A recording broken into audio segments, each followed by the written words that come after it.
아, 이 사순절 기간 동안에 새벽 기도에는 40가지의 부르심에 대해서 계속 여러분과 말씀을 나누고 있고요. 또 이렇게 주일 아침에는 우리가 우리의 인생 살아가면서 어떻게 사명이 발견되어지며 그것을 어떻게 감당하고 하나님께서는 어떤 역할을 하시는지를 우리가 같이 살펴보고 있습니다. 그래서 에스더서를 정했고요. 이 에스더서는 그 페르시아 제국에서 포로로 잡혀가서 살아가던 이스라엘 민족이 당하는 그 위기에 처해 있다가 가까스로 아주 극적으로 빠져나오는 위기를 모면하는 그런 이야기를 기록한 책입니다. 이 에스더서에 나오는 다섯 명의 주요 인물들이 있죠. 제가 2주 전부터 이 5명의 이름을 꼭 좀 기억해 달라고 부탁을 드렸는데 한번 좀 보겠습니다. 우선 주인공 에스더가 있죠. 그리고 이 페르시아의 왕 아하수에로, 그리고 아하수에로의 전부인 와스디가 있었고요.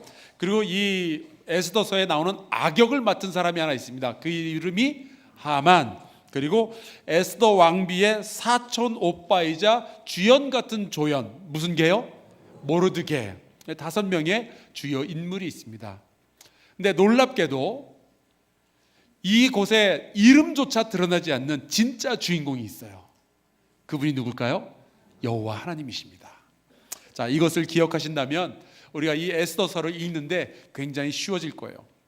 지난주에는 내가 누구인지를 안다면은 나의 사명이 무엇인지도 깨달을 수 있다라는 말씀을 여러분과 함께 나누었습니다. 엄마들은 아실 거예요. 내가 엄마라는 것을 깨닫는 순간 내가 내 자녀들에게 무엇을 해야 될지 사명을 알게 되잖아요. 그래서 우리 기독교인들은요, 우리 성도들은 내가 하나님의 백성이구나, 내가 대한민국 사람이구나, 내가 이 한사람교회 교인이구나라는 정체성을 깨달을 때 내가 무엇을 해야 될지가 보이기 시작하는 겁니다. 오늘은 제가 7장의 그 전반부 말씀을 본문으로 선택했지만 이것을 이해하기 위해서는 1장부터 어떤 흐름으로 여기까지 왔는지를 좀 살펴봐야 할 필요가 있을 것 같아요. 1장에 보면은 이 페르시아의 왕 아하수에로는 왕비 와스디가 자기 말을 안 들었다라는 이유로 폐위시켜버리고 새로 왕비를 들이는데, 그때 왕비가 된 사람이 에스더라는 유대인이었습니다. 페르시아 사람이 아니었어요.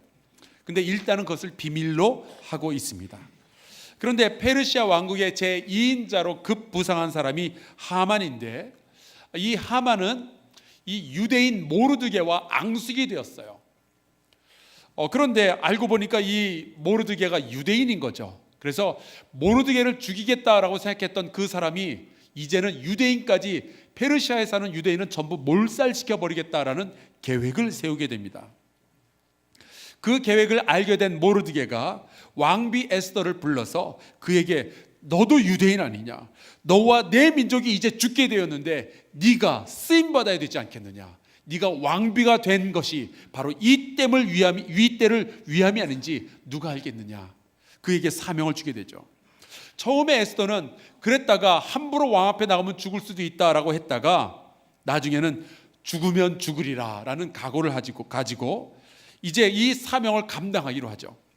그래서 3일 동안 금식 기도를 합니다.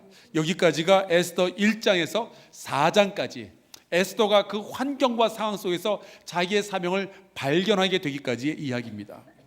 드디어 이제 5장에 들어오면은 에스더가 얘기했던 대로 죽음을 각오하고 왕 앞에 나아갑니다. 근데 페르시아에는 아주 못된 법이 하나 있는데, 왕이 부르지 않았는데 왕비가 먼저 나아가면 죽을 수 있다라는 법이에요.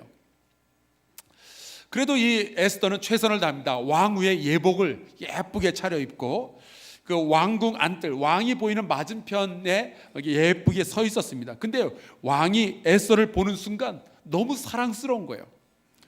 그래서 왕이 손에 가지고 있던 금규, 이 지휘봉을 그에게 이렇게 내밉니다. 그때 에스더가 와서 그 지휘봉의 끝을 만지죠. 그 말은 살았다는 얘기예요. 안 죽어도 된다라는 뜻입니다. 에스더는 그 순간에 자기가 죽을지 살지 모르지만 최선을 다해 봤는데 이 왕으로부터 은혜를 입어서 살아나게 된 거예요.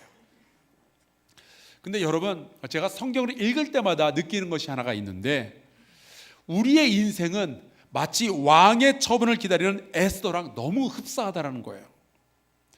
지난주 금요일 전도서의 말씀을 우리 성도들과 새벽에 함께 나누는데, 솔로몬이 자기가 늙었을 때 깨달은 것이 하나 있었어요. 그는 그 당시 지구상에서 가장 강력한 왕이었습니다. 가장 지혜로운 왕이었고, 그리고 무역을 해가지고 엄청난 돈을 벌어들였어요. 그래서 주변 나라들이 이 솔로몬 한번 만나보겠다고, 친분 한번 쌓아보겠다고 선물을 배에다 가득가득 싣고 와서 솔로몬 한번 만나고 가고, 그런 일들도 있었거든요. 그러니까 솔로몬은 젊었을 때 정말 잘 나가던 왕이었습니다. 그런데 이 솔로몬이 나이가 들었어요. 늙어서 이 사람이 고백한 것이 전도서 3장 13절에 있습니다. 제가 그대로 읽어드릴게요. 사람마다 먹고 마시는 것과 수고함으로 낙을 누리는 그것이 하나님의 선물인 줄도 또한 알았도다. 이제 알았도다. 내가 늙어보니까 그게 은혜라는 것을 깨닫게 된 거예요. 내가 이렇게 위대한 왕이 된 것은 다 내가 잘나서 그런 줄 알았는데, 이제 와서 보니까 다 하나님의 은혜였구나. 늙으니까 깨달은 거예요. 그러면서 오랜 세월 살고 나서 이제 내 인생을 돌아보니 나는 아무것도 아니었고 하나님이 전부였구나, 이것을 깨달은 뒤에 쓴 책이 전도서예요. 여러분 한번 저를 따라해 보시겠습니까? 나는 아무것도 아니었고 하나님이 전부였습니다. 이것이 여러분의 평생의 고백되기를 주의 이름으로 축원합니다. 그래서 여러분, 하나님의 은혜를 모르고 살아가는 것은요, 우리 인생의 재앙 같은 거예요. 저주 같은 거예요. 에스더가 여러분 아무리 예쁜 왕후의 옷을, 예복을 입고 나갔더라도 그가 살고 죽는 것은 전적으로 왕의 판단에 달려 있었던 것처럼, 우리가 아무리 열심히 노력을 하고 공부하고 또 아무리 노력해도 우리의 인생은 하나님의 은혜 아니면 설 수가 없는 거예요. 그래서 여러분, 우리가 하나님의 은혜를 깨닫게 되면은 작은 것에도 감사하게 돼요. 은혜니까. 근데 여러분, 은혜를 모르면 어떻게 되는지 아세요? 작은 것은 성이 안 차요. 그래서 자꾸만 요만한 조만한 것, 어떤 것이 주어져도 자꾸만 불만을 품게 되죠. 왜 이것밖에 안 되냐고. 어느 쪽이 더 행복하겠어요? 은혜를 깨달으며 감사하는 저와 여러분 될 수 있기를 주의 이름으로 축복합니다. 이렇게 에스더는 예쁜 예복을 입고 나아갔을 때 왕에게 은혜를 입어서 목숨을 건져요. 하지만 이 에스더가 왕에게 할 말이 있잖아요. 사명, 내 민족을 살려야 되는 사명이 있잖아요. 그래서 왕에게 나아가서 내 민족을 살려주세요, 저는 원래는 유다인이에요, 이 얘기를 해야 되는데 이 말이 쉽지가 않죠. 근데 놀랍게도 에스더가 말을 열기 전에 왕이 먼저 얘기를 하는 거예요. 이렇게 말합니다. 소원이 무엇이냐? 나라의 절반이라도 그대에게 주겠노라. 얼마나 감사해요. 근데 여러분, 이게 우연일까요? 여러분, 이 일이 일어나기 전에 에스더와 유대인들과 모르드게가 뭘 했는지 아십니까? 3일 동안 금식하며 기도해요. 그러고 보면 성경에 보니까 3일 동안 뭔가 있고 제3일에 아주 특별한 일들이 일어나는 경우가 종종 보입니다. 예를 들어 볼게요. 요나는 자기가 잘못돼서 엉뚱한 옷으로 튀다가 물고기 뱃속에 들어가게 되죠. 그 안에서 3일 동안을 울며 회개하며 기도해요. 그러다가 다시 살아나는 역사가 있었죠. 저는 이 말씀을 보면서 그런 생각을 합니다. 인생의 중대한 결단을 하기 전에, 인생의 엄청난 변화가 일어나기 전에, 사명이 이루어지기 전에 기도로 채워야 되는 시간이 있었구나. 정말 죽을 것 같이 힘들고 두렵고 어려운 그러한 시간이 지나는 동안에 하나님의 특별한 만드심과 살려주심을 기대하면서 기도로 채워야만 하는 그러한 시간이 있구나. 여러분, 에스더하고 요나는 3일을 기다리며 기도했어요. 근데 요셉은요, 감옥에 갇힌 채로 2년을 기다려야 했습니다. 바울은 아라비아의 광야에서 3년을 기다렸어요. 여러분, 모세는 심지어 미디안 광야에서 40년을 기다려야만 했습니다. 여러분, 그러한 기간들의 공통점이 뭔지 아시겠어요? 내 생각과 내 계획이 다 무너지고 대신 하나님의 계획이 세워지는 기간인 줄로 믿습니다. 내가 죽고 내 인생 가운데 하나님이 살아나는 시간이에요. 하나님의 계획이 나타나도록 채워야만 하는 기도의 시간이 있는 거예요. 그래서 우리 신앙의 선배들, 우리 연로하신 권사님들, 장로님들은 이런 말씀하셨어요. 기도의 분량을 채워야 된다. 그 말이 맞아요. 지금 사순절을 지나면서 예수님을 떠올려 봤습니다.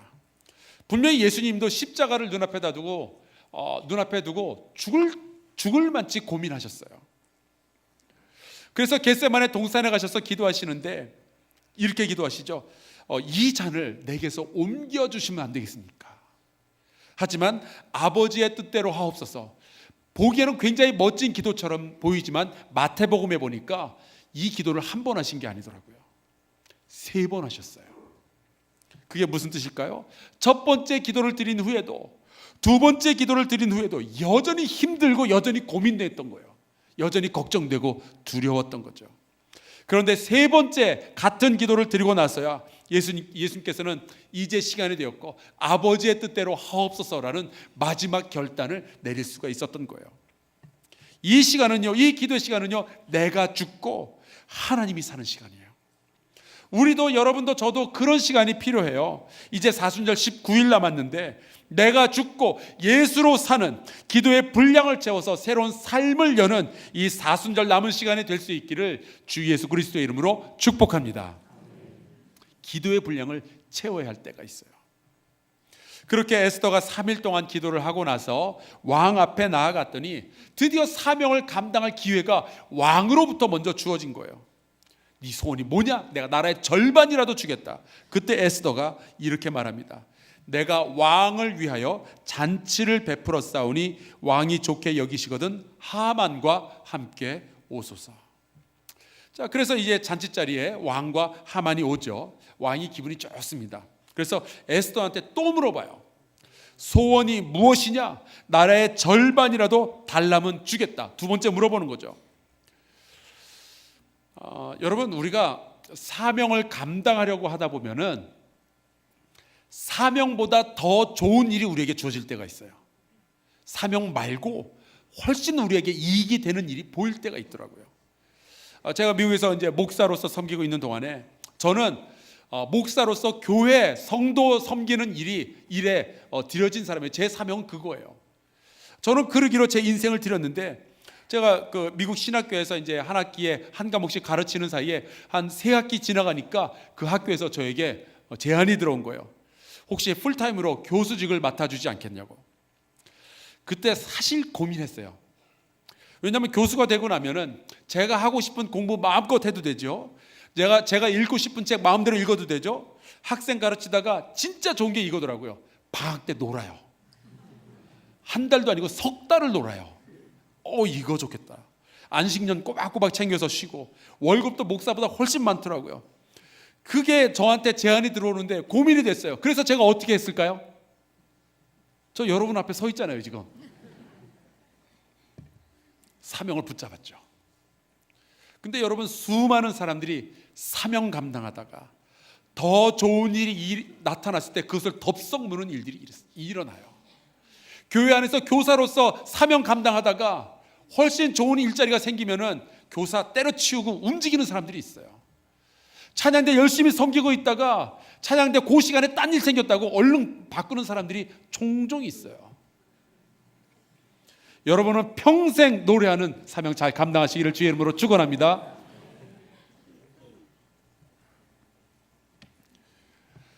지금 에스더에게는 부동산 재벌이 될 기회가 주어진 거예요. 사명만 포기하면 일이 생겨요. 하지만 에스더는 한눈 팔지 않고 사명을 끝까지 붙들죠. 그래서 에스더가 왕의 마음을 한 번 더 녹여놔요. 제가 잔치를 한 번 더 베풀겠사오니 왕이여 하만과 한 번 더 함께 오십시오. 제 소원은 내일 말씀드리겠습니다. 그 이야기를 곁에서 듣고 있던 하만이 너무너무 기뻤어요. 왜냐하면 왕하고 자기하고 딱 둘만 이 왕비의 잔치에 초대돼서 갔거든요. 이건 대박이죠. 그래서 이제 잔치가 끝난 다음에 이제 일어나서 기분 좋게 퇴근을 하는 길이었는데 하필이면 그때 눈앞에 모르드게가 또 눈앞에 띈 거예요. 모르드게는 아니나 다를까 이 하만 본척만척 인사도 안 하고 쳐다도 안 보는 거예요. 기분 좋게 퇴근하다가 이 사람 보고서는 기분이 또 확 잡쳤어요. 그래서 이제 일단 이게 꾹 참고 집으로 온 다음에 먼저 이제 식구들한테 자랑을 하는 거예요. 내가 오늘 이런 잔치에 초대를 받았다고, 너무너무 좋다고. 그래 놓고 근데 퇴근하는 길에 내 이 모르드게 이놈을 만났는데 기분 확 잡쳤다고. 내가 이놈을 죽여야 되겠는데 어떻게 죽이면 좋겠냐고 식구들하고 가족 회의를 하는 거예요. 여러분 가족 회의할 때 누구 죽이는 거 회의하지 마시기를 주의 이름으로 축복합니다. 여러분 그러면 안 되죠. 무슨 가족 회의를 사람 죽이는 걸 회의를 해요. 근데 하만의 아래 세레스라는 여자가 있는데 이 여자 이름은 모르셔도 돼요. 이 세레스와 친구들이 높이가 15m 정도 되는 장대를, 막대기를, 기둥을 이 집 앞에다 딱 세워놓고 당신을 그렇게 신뢰하고 있는 왕에게 찾아가서 모르드게를 죽일 수 있는 허락을 받아와라. 그 다음에 내일 아침에 이 모르드게를 이 장대에다 매달아서 죽인 후에 그 다음에 어떻게 하느냐, 성경을 제가 그대로 읽어드릴게요. 죽인 후에 왕과 함께 즐거이 잔치에 가소서. 아니 사람을 죽이고 어떻게 즐겁게 잔치에 가요? 말도 안 되지. 그러니까 하만도 하만이지만 이 아내도 어지간한 그 인간 말종인 거예요. 사람 죽이고 파티에 가래요. 제가 이 말씀 보면서 깨닫는 게 있어요. 악한 남편 옆에는 악한 아내도 있구나. 아합 옆에 누가 있었어요? 이세벨. 하만 옆에는 세레스. 헤롯 옆에, 헤롯 대왕 옆에 헤로디아. 그러니까 여러분 남편이 진짜 지독하게 나쁜 사람처럼 보이거든. 여러분 자신도 한번 볼 필요가 있어요. 이렇게 하만과 그 가족이 그 인간의 계획을, 아주 잔인하고 정말 추잡한 인간의 계획을 세워요. 철저하게 교묘하고 아주 그 잔인하고 추악하고 그런 계획이죠. 그런데 여러분 6장으로 넘어오면서 이 인간의 추잡한 계획이 철저하게 무너져 내려가는 것이 이제 보이기 시작합니다. 대신에 하나님의 계획이 드러나기 시작하는 거예요. 어떤 일인가 하니 6장 1절에 보면 뜬금없이 이러한 말씀이 나와요. 그날 밤에 이 하만이 어떻게 모르드게를 죽일까 계획하는 바로 그날 밤에 왕이 잠이 오지 아니하므로 명령하여 역대 일기를 가져다가 자기 앞에서 읽히더니 왜 잠이 안 왔을까? 분명히 파티에 가서 술까지 마시고 지금 돌아온 거잖아요. 왜 잠이 안 왔을까? 우연일까? 아니요. 여러분 이 에스더서에는 등장하지 않지만 이름이 등장하지 않는 주인공이 계시죠. 그분이 지금 뒤에서 역사하고 계시는 거예요. 여전히 하나님은 철저하게 숨어 계셔요. 이름도 모습도 드러나지 않고 하늘에서 소리가 들리거나 그런 것도 아니에요. 꿈에도 안 나타나요. 하지만 아하수에로 왕의 마음을 움직이고 계시는 이는, 그로 하여금 잠 못 자도록 만드시는 이는 여호와 하나님이라는 것이 보이는 거예요. 보이지 않으시는데도 이 정도니 그분이 보이시면 어느 정도겠어요. 그리고 하필이면 그가 골라서 읽은 책이 역대일기래요. 여러분 왕궁에 책이 얼마나 많이 있겠어요. 그런데 하필이면 역대일기, 또 역대일기도 한 권이겠어요? 수도 없이 많은데 하필이면 그 역대일기 가운데서도 모르드게의 이야기가 기록되어 있는 딱 그 책을 골라온 거예요. 그리고 그 책을 읽게 했는데 여러분 이게 우연일까요? 왕은 까맣게 몰라요. 하지만 지금 그는 하나님에 의해서 지금 움직여지고 있는 상황인 거죠. 그래서 그 역대일기를 보는데 모르드게가 왕의 목숨을 살려준 얘기가 갑자기 나오는 거예요. 그래서 이 왕이 물어봅니다. 혹시 우리가 그 모르드게에게 상을 베풀었냐? 그랬더니 대답이 아무것도 베풀지 아니하였나이다. 여러분 이 믿는 사람들이, 우리 신앙을 가진 사람들이 좋은 일을 많이 하죠. 또 여러분도 알게 모르게 그 오른손이 하는 일을 왼손이 모르게, 그래서 이제 여러 사람들 도와주기도 하고, 누가 아이가 돈이 없어서 학교 못 갔다 그러면 장학금도 주시고, 제가 우리 성도들 가운데 그런 좋은 일 하시는 분들 많이 있다는 거 제가 알아요. 그런데 그렇게 좋은 일을 했는데 아무런 결과가 없을 때가 있어요. 누군가를 도와줬는데 알아주는 이도 없고. 여러분 그럴 때 너무 서운해하지 마시기 바랍니다. 하나님은 언젠가는 여러분이 뿌렸던 그 선행의 씨앗 때문에 여러분이나 혹은 여러분의 후손을 도와주실 일이 있게 될 줄로 믿습니다. 여러분 씨앗은요 뿌려주면 썩을 기간이 필요한 거예요. 그 다음에 열매가 맺히는 거죠. 어떻게 생각해 보면은 만약에 5년 전에 모르드게가 그렇게 좋은 일을 했을 때 그때 상을 받았으면 유다 민족을 건져야 할 지금 이 시기에 쓰임받지 못했을 거예요. 그런데 하나님께서는 이 때를 위해서 5년 동안이나 아무 일도 일어나지 않도록 막아놓으신 거죠. 그 외에 여러분 생일 선물도 제때 줘야지 하루 이틀 늦어지면 부담스럽잖아요. 더 큰 거 줘야 되고. 왕도 그런 거예요. 이 5년 전에 상을 줬어야 되는데 안 주고 나니까 이게 되게 부담스러운 거예요. 그래서 큰 상을 줘야 되겠다 생각을 하죠. 그래서 왕이 밖에 누구 없냐 불렀는데 마침 또 그때 하만이 궁궐뜰에 와 있었어요. 우연일까요? 지금 왕이 잠을 자야 되는 시간이잖아요. 그 야심한 밤에 다른 사람도 아니라 하필이면 그 하만이 거기 와 있냔 말이에요. 여러분 하만이 왜 온 줄 아세요? 성경에 보니까 이 인간의 추잡한 계획이 있었거든요. 모르드게를 내일 아침 죽일 것을 왕에게 허락받으려고 와 있었어요. 그래서 왕이 마침 나타난 하만에게 물어봅니다. 내가 존귀하게 해주고 싶은 사람이 한 명이 있는데 어떻게 해주면 좋을까? 이 말을 듣고 하만이 생각합니다. 나다.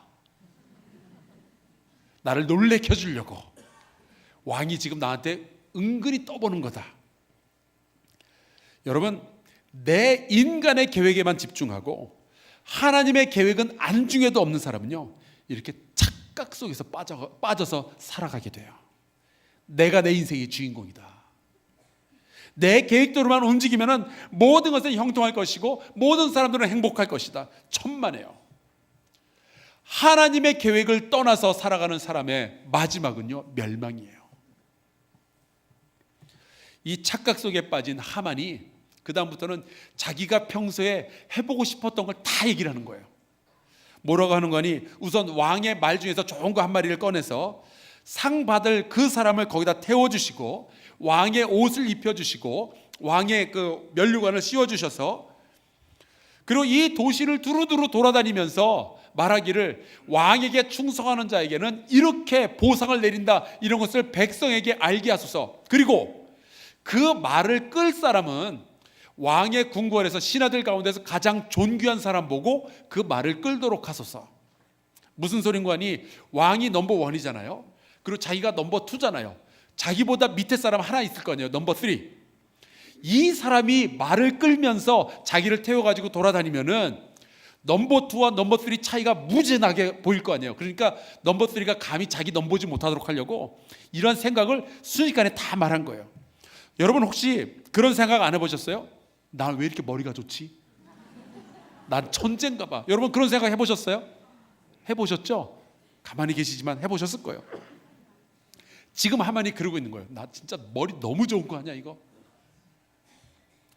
하만이 지금은 이러한 이야기들을 하는 순간에 그의 입꼬리가 내려오질 않았을 거예요. 상상만 해도 너무 즐거운 거예요. 짜릿짜릿한 거예요. 자기의 모든 계획이 착착착 이루어지는 순간 너무너무 행복할 것 같은 거죠. 그런데 바로 그 순간부터 이 하만의 모든 계획이 차례차례로 무너지기 시작해요. 왕이 말하기를, 알았다, 네 말대로 할게. 너는 네 말대로 모르드게에게 왕의 말을 태우고 왕의 옷을 입히고 왕의 관을 씌우고 네가 그 말을 끌어라. 그러면서 왕에게 충성한 이 모르드게 같은 사람에게는 이런 존귀와 영광을 보상한다라고 네가 말해라. 여러분 아하수에로 왕이 이 말을 하는 순간 누구의 입꼬리가 올라갔을까요? 하나님의 입꼬리가 싹 올라가는 거죠. 이 글을 읽는데 제 입꼬리가 올라가더라고요. 순식간에 인간의 모든 계획이 싹 뒤집어지면서 하나님의 계획이 드러나기 시작하는 거예요. 6장 12절에 보니까 하만이 충격을 받아요. 그래서 이제 얼른 일단 집으로 도망을 가려고 그러는데 그 순간에 모르드게가 휙 옆으로 지나갑니다. 왜요? 상 받으러 가는 거예요. 모르드게는 일단 피해서 집으로 도망가는 순간이고 그 상황 12절을 그대로 읽어드릴게요. 모르드게는 다시 대궐문으로 돌아오고 하만은 번뇌하여 머리를 싸고 머리를 싸야죠. 급히 집으로 돌아가서, 그래서 이제 자기 아내와 친구들에게 큰일 났다, 이런 일이 일어났다 말을 했더니 그 부인이 말하기를 당신이 이제 끝났다. 무슨 부인이 이래요? 당신 망했다, 이제 당신 끝났다, 이야기를 하는 거예요. 여러분 어떤 일이 있어도 하나님의 계획을 거스르지 않는 사람이 되기를 주 이름으로 축원합니다. 그랬다면 큰일 나는 거예요. 하만이 식구들과 야 이제 나 큰일 났다, 나 망했다, 나 이제 죽게 되었다, 이 말을 열심히 식구들하고 하는데 왕의 내시들이 찾아와요. 그래서 하만을 데리고 가요. 왜 그랬냐? 지금 잔치가 시작될 시간이 된 거예요. 남의 속도 모르고 이 내시들은 하만을 다시 끌고 갑니다. 어느 사이에 이제 밤이 홀딱 다 지나간 거죠. 여러분, 지금 하만이 잔치할 때가 아니잖아요. 지금 죽게 됐잖아요. 근데 남의 속도 모르고 이 내시들은 이 하만을 끌고 가는 거예요. 하만은 지금 마음을 준비할 시간도 없고 다른 계획을 세울 시간도 없고 속수무책인 거예요. 이제는 파티에 갔는데 파티가 전혀 즐겁지 않죠. 이젠 파티가 공포죠. 여러분, 이렇게 에스더서에 보면 어마어마한 반전이 휙 하고 돌아가는 것이 보이게 됩니다. 이 극적인 반전이 성경을 읽는 우리에게 주는 질문이 하나 있어요. 이런 거예요. 누가 진짜 왕이냐? 누가 진정으로 이 역사를 주관하고 계시냐? 누가 너의 인생의 주인이냐 하는 거예요. 하나님이라는 단어는 한 번도 등장도 하지 않는데 세상 돌아가는 이 일을 보니까 이 인간의 계획이 무너지고 하나님의 계획이 세워지는 이 극적인 반전을 보니까 부정할 수 없는 사실이 하나가 있는데, 하나님이 배후에서 모든 것을 다스리고 계신다는 사실이에요. 내 인생에 일어나는 참 많은 일들, 여러분 우연이 아니에요. 여러분 혹시 지금 괜찮으시면 잠깐 옆 사람 힐끗 한번 봐주시겠어요? 누가 앉아있는지 한번 보시겠어요? 그분이 옆에 앉아 계신 게 우연이 아닙니다. 보이지 아니하시는 하나님께서 우리의 인생을 이끌어 가시는 줄로 믿습니다. 그래서 그 상황들을 내 옆에 앉아있는 이 사람을 믿음의 눈으로 바라보면요, 하나님의 왕 되심이 점점 더 선명하게 드러나게 되는 거예요. 그리고 오늘 우리가 읽은 본문 7장이 나오죠. 하만은 지금 정신 차릴 겨를이 없는 거예요. 파티장에 끌려 나왔죠. 음식과 술이 있는데 입맛이 있겠어요? 침착한 척하지만 지금 속으로는 별 생각이 다 나는 거죠. 정신이 없어요. 그런데 술을 마시는 가운데 왕이 에스더에게 물어봅니다. 또 나와요. 왕후 에스더여, 그대의 소청이 무엇이냐? 곧 허락하겠노라. 그대의 요구가 무엇이냐? 곧 나라의 절반이라 할지라도 시행하겠노라. 벌써 왕은 이 이야기를 3번째 해요. 그 말이 무슨 뜻이에요? 이제는 못 물르는 거예요. 그때 에스더가 가슴속에 감추어 두었던 그 소원을 이야기를 합니다. 자기 민족을 위해서 왕 앞에서 이 이야기를 해야 된다는 사명을 품고 지금까지 기다렸던 거예요. 이제 그 사명을 이루게 되죠. 이렇게 말해요. 내 소청대로 내 생명을 내게 해주시고 내 요구대로 내 민족을 내게 해주소서. 여기 내 민족이 누구예요? 유다 민족이죠. 그 말은 무슨 뜻이에요? 왕이시여, 나도 유다 민족입니다. 드디어 자기의 정체성을 밝힌 거예요. 그리고 이어서 말하기를 4절, 나와 내 민족이 팔려서 죽임과 도륙함과 진멸함을 당하게 되었나이다. 그러자 아하수에로 왕이 이 이야기를 듣고 화를 내면서 감히 이런 일을 심중에 품은 자가 누구며 그가 어디 있느냐? 그때 에스더가 대답을 해요. 대적과 원수는 이 악한 하만이니이다. 이 말을 듣고 나니까 아하수에로 왕이 분노가 막 머리 꼭대기까지 치밀어 오르는 거죠. 흥분해가지고 일단 자리에서 일어나요. 그리고 왕궁 후원으로 가서 뜰에 갔다가 잠시 생각하는 시간을 가집니다. 도대체 이 하만을 내가 어떻게 처치할까? 그리고 다시 잔치자리로 돌아왔는데 마침 그때 하만이 살려달라고 에스더를 붙잡고 애걸복걸을 하는 거예요. 근데 그때 이제 에스더가 어디에 앉아 있는 거니 성경 보니까 걸상에 앉아 있었다라고 되어 있는데, 이 히브리어는 이걸 미타라고 불러요. 미타는 어떤 공간이, 여러분 댁에도 소파도 왜 한 명 앉는 소파가 있고 여러 명 앉는 소파가 있고 2명 앉는 소파 그런 거 있잖아요. 한 2명쯤 앉을 수 있는 소파는 여러분 혼자 텔레비전 보실 때 그 아예 발까지 다 소파 위로 올라오고 비스듬히 누워서 이렇게 리모컨 켜고 뭐 그러잖아요. 그게 미타예요. 에스더가 잔치자리에서 발까지 다 그 위에다 올려놓고 비스듬히 기대서 이제 음식을 먹고 그러고 있는 그 자리에 이 하만이 가서 그 위에 엎드려서 애걸복걸을 하는 중이었어요.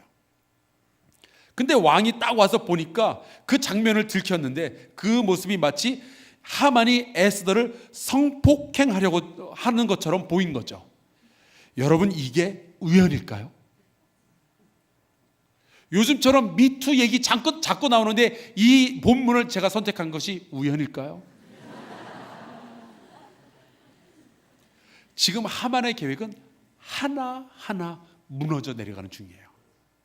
심지어 살려달라고 애원하는 것조차 성폭행으로 오해를 받는 상황이에요. 그때 그 곁에 하르보나라는 내시가 있었는데, 이 내시가 왕에게 말하기를, 왕을 위해서 그렇게 충성했던 모르드게를 이 하만이 잡아 죽이려고 자기 집에다가 기둥을 하나 세워놓은 것이 있습니다. 이 이야기를 하자마자 왕이 대답하죠. 그렇다면 이 하만, 이놈을 그 나무에 이 하만을 매달아라. 여러분, 하만의 집 식구들은 그 소식을 듣고 얼마나 기겁을 했겠어요. 자기 집 앞에다가 기둥 세워놓는데 거기에 자기 가장 하만이 매달려서 죽게 되었으니, 모르드게와 이 유다 백성을 몰살시키겠다던 이 하만, 이 나라의 2인자라고 떵떵거리던 하만이 하룻밤 사이에 자기 집에 세워둔 기둥에 매달려 죽게 될 것을 그 누가 상상할 수 있었겠어요?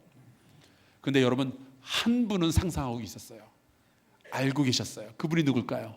하나님. 눈에 보이지도 않고 이름도 나오지 않고 목소리 한번 내시지 않지만 모든 역사를 손에 쥐고 계신 그분이 차근차근 계획을 이루어 가시는 거예요. 마치 바둑에 보석을 두듯이 사람 하나 둘 세워 가시면서, 그러다 단 하나의 사건으로 모든 상황을 역전시키시는 거죠. 그렇다면 그 진정한 왕이신 하나님 앞에 사명이라는 것이 뭘까요? 그거는 이거예요. 보이지 않는 그분, 그러나 역사를 주관하시는 하나님의 편에 서는 것, 그분에 의해서 쓰임받는 것, 그것이 우리가 가지는 사명입니다. 인간의 계획을 가지고 있는 사람들이 때로는 이 세상에서 승승장구하는 것 같고 성공하는 것처럼 보이지만, 결국에는 진정한 왕이시며 역사를 움직이시는 하나님의 계획을 붙잡는 자가 승리하게 될 줄로 믿습니다. 그게 에스더서의 이야기예요. 여러분의 인생 살아가면서 어느 편에 서시겠어요? 진정한 왕의 계획을 붙드시기를 주의 이름으로 축원합니다. 그래서 여러분, 오늘 이 찬양을 여러분과 좀 같이 나누고 그리고 같이 기도했으면 해요. 이 찬양은 굉장히 짧은데 아주 강력한 고백이 담겨져 있습니다. 가사가 이렇게 되죠. 왕이신 나의 하나님, 내가 주를 높이고 영원히 주의 이름을 송축하리이다. 우리 같이 찬양하고 기도하도록 하겠습니다.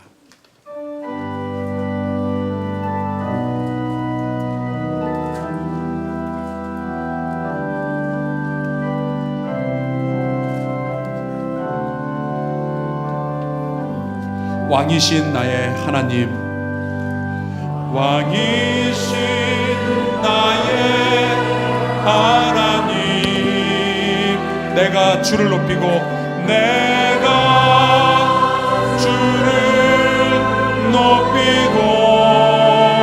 영원히 주의 이름을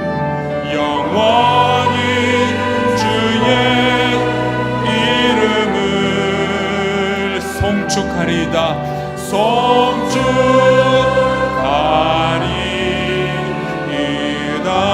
다시 한번 우리 찬양합시다. 왕이신 나의 하나님, 왕이신 나의 하나님,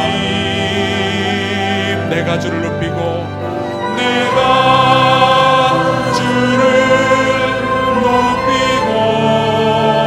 영원히 주의 이름을